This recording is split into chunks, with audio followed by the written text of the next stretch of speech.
Amatakiape. My name is Sean Sherman. Today we're going to be making a few different pieces. Two appetizers. One of them is going to be a bison and cranberry meatball, and the second one is going to be a salmon with blackberry seared cake. And then we're also going to be making little dessert bites. They're going to be little gluten-free vegan apple pie bars. So they're going to be super tasty. And we're just going to be using all these wonderful ingredients in front of us to make all of these recipes. So why don't we just jump right in? So we're just going to be starting with a little bit of ground bison. This is going to be a super simple dish. First off, I'm just going to clean up some of these scallions. I just want to peel off some of the outside skin, and I'm just going to give it a quick rinse.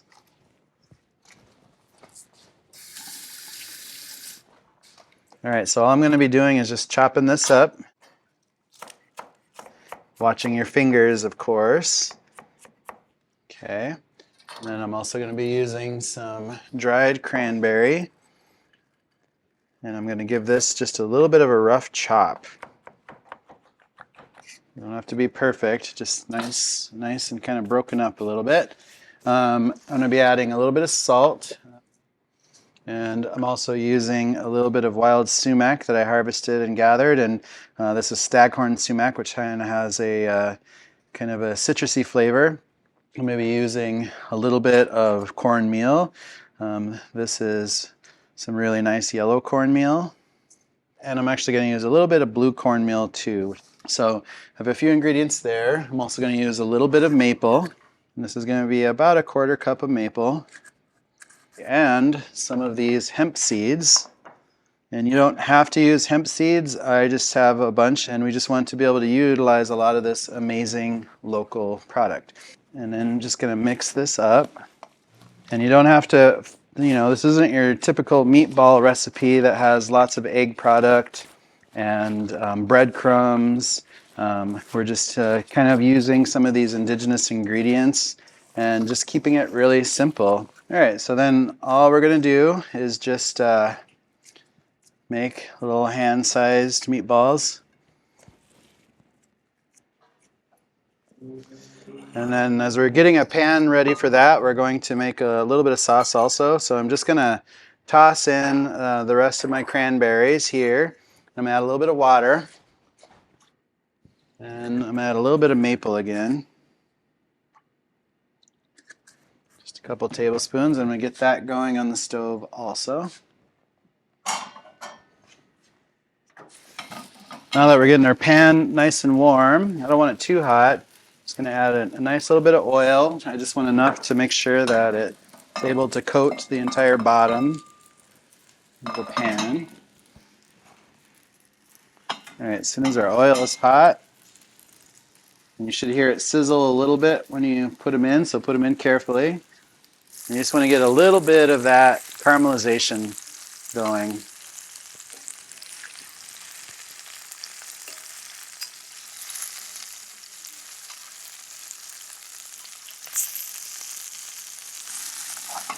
And then basically I'm just going to take these and stick this whole pan right into the oven. I've got the oven at 375.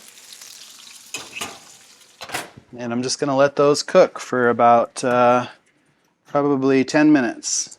Okay, so I'm going to take these cranberries that we just simmered down, carefully transfer these over to a little container.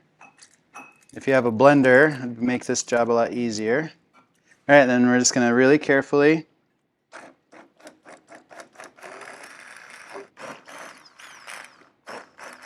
that's pretty much it. Something really simple. These are looking perfect. And let's plate them up. So I'm going to use a little bit of this cranberry sauce. Just put a little bit at the bottom of the plate. And just put a few of these around.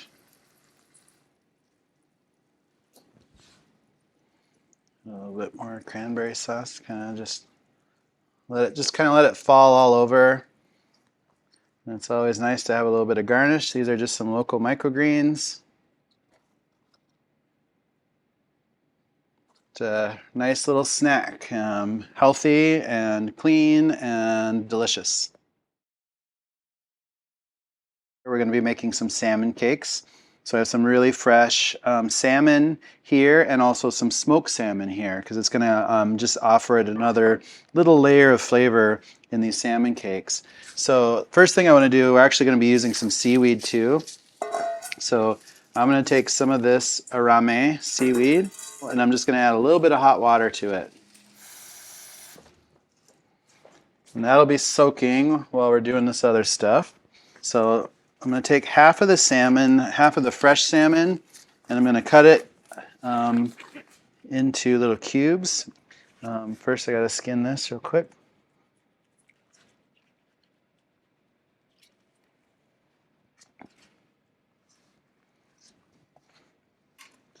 So half of this, I'm just going to dice it, and the other half is going to go into the food processor along with the smoked salmon.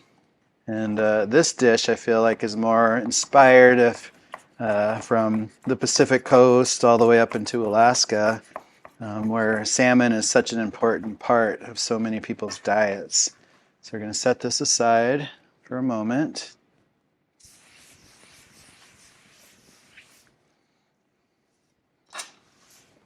So we just had to clean off our cutting board and knife really well since we were just using raw salmon. We've got about 4 of these scallions. And these are just going to go right into the food processor, so I'm just going to rough chop them because they're all going to get blended up anyways. And then I'm also going to add a little bit of dandelion. Just make sure if you do gather dandelion from outside that you are gathering it from a rather clean space. So just be aware of your surroundings. A bit of dandelion, add a little bit of salt. It's not going to need much because that smoked salmon already has a ton of salt in it. I'm going to add, again, because this is my Indigenous pantry, I'm going to add a little bit of the sumac to this recipe. And I'm going to add a little bit of honey to this mix also to help it balance out just a little bit more. And I'm actually going to add 1 apple into this mix also. And again, just rough chopping because everything is going to get blended up. And I'm going to add just a small handful of these fresh blackberries, so about a half a cup of fresh blackberries in this mix. And I'm just going to puree this. I'm going to scrape this down.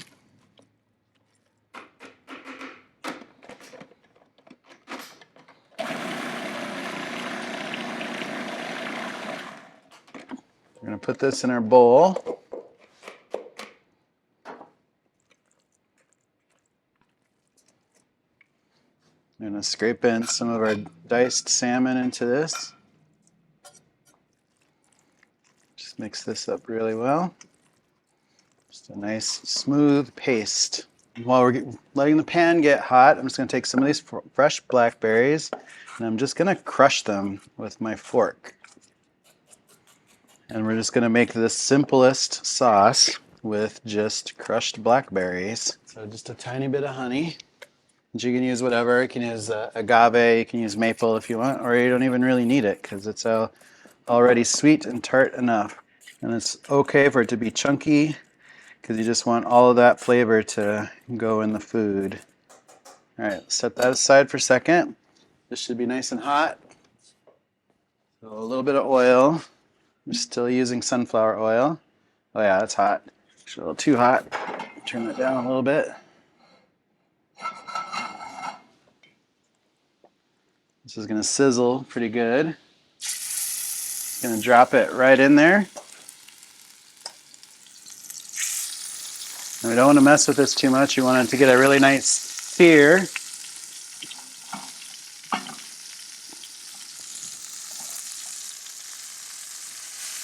And again, we're using a nice fish spatula, slotted spatula. And try not to break them up because they're going to be really tender. The less you play with these ones, the better. They're going to be really delicate, but they're also going to taste really good, just like that. They'll start to firm up just a little bit as they cook. Just let them be. Try to flip them only once if you can. Now I'm going to throw these in a hot oven for just a couple minutes to let them finish.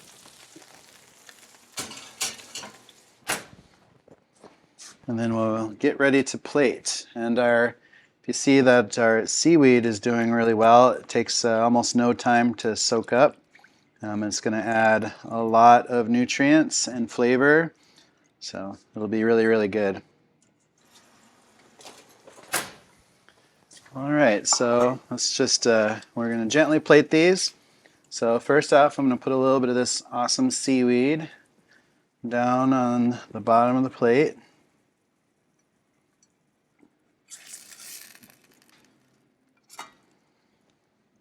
And these are going to be really, really tender, like I said. And we want to just a little bit drizzle with some blackberries. We'll put a couple of cut blackberries on the plate too.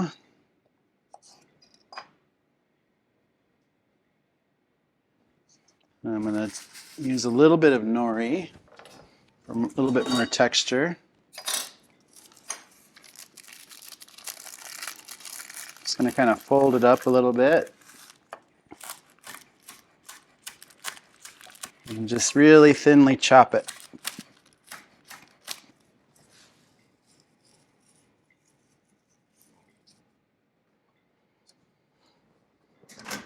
And just a tiny bit of garnish too, just to give it a little bit lighter color. All right, so that's pretty much it. Real simple and tasty and fresh. We're basically making these little wild rice apple pie bars, basically. So they're gluten-free, they're vegan, and they're really simple. There's just a few ingredients. The most of it is sunflower seed. This is toasted, unsalted. I'm going to be putting this in my food processor, and I'm going to reserve just a little bit to use a little bit further in. And then I'm just going to use a little bit of pure maple again. Add a little bit of that to these sunflower seeds, and we're going to make a very simple sunflower seed paste.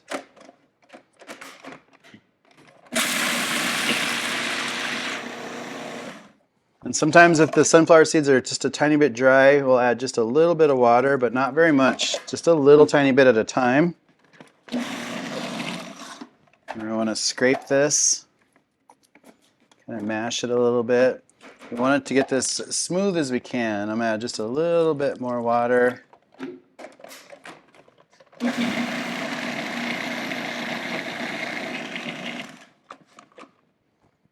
And that looks really good. So it should be fairly smooth and almost like chunky peanut butter. And we're just going to make some just little balls on these and just put them right on a sheet pan. If you have a little ice cream scooper, that works out really super easy and well. I'm just doing it with a couple of spoons. They don't have to be perfect, but just try and get them into a circle as best you can. And then we're just going to very lightly smooth these out just a little bit.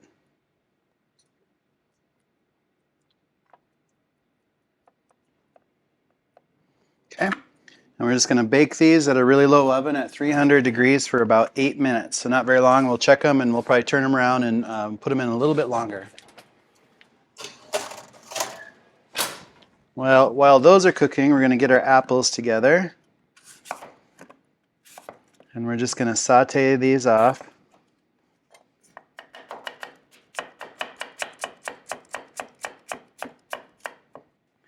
So just slice these up, try to go a little thin if you can. Just be really careful if you're cutting. You don't have to go for speed. So I'm going to go ahead and dump these right into a pot.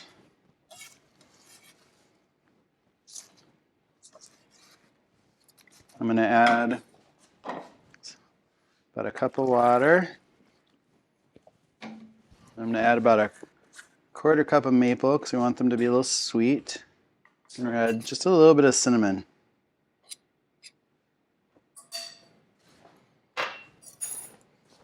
Let's just get this going on the stove.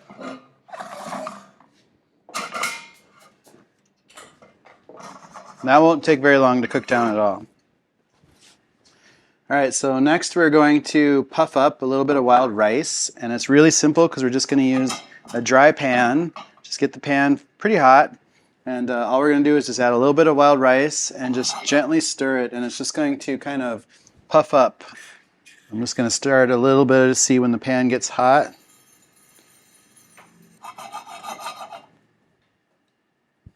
And it's a little slow to start, but once the rice gets going and popping, then you can start moving faster and do quite a bit in a really short time.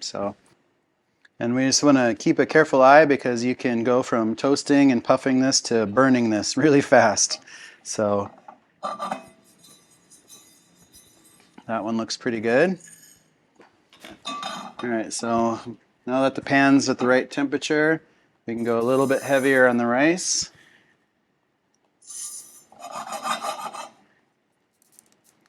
It's a good idea just to give it a little shake and keep it moving a little bit so you don't burn it. And again, this is just a dry pan, so you don't need any oil. You can try and cook it with oil, and I've even done it in a popcorn popper with the air popper, the ones that spin, and it works out really well, that too. All right, now we're also going to do amaranth, and this one is going to be a little tricky because this one goes crazy. So I'm going to use this lid at the same time.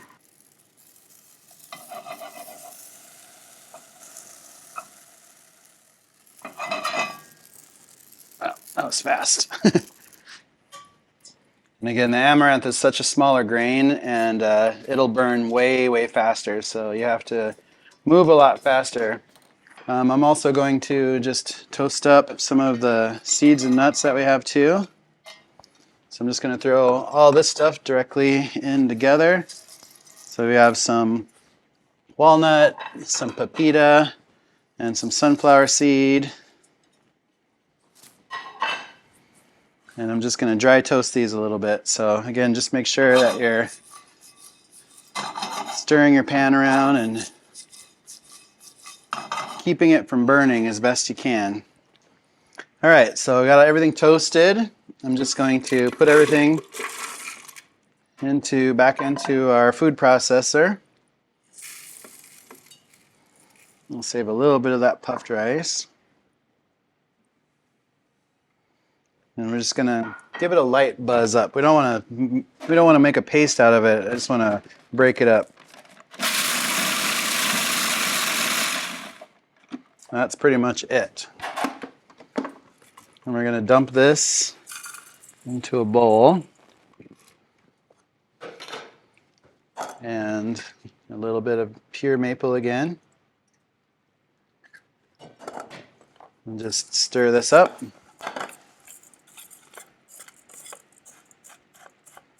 All right, let's take a look at our cookies and see where they're at.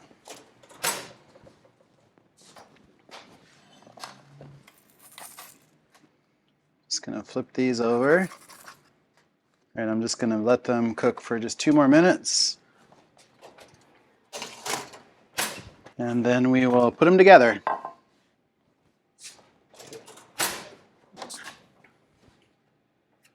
Let's just gonna put these together. So we'll start with these little bases. And these are so versatile, you can pretty much do whatever you want to with these. Take these bases, we're gonna put on a little bit of the apple. That was cooked with a little bit of cinnamon and maple. And you just wanted to cook those apples down till the water kind of cooks out and they get nice and tender and a little syrupy. Put on a little bit of the seed mix. And voila! Just a super simple, healthy, easy dessert. So I would just let these cool a little bit and they're just going to be just an awesome, healthy little dessert bite.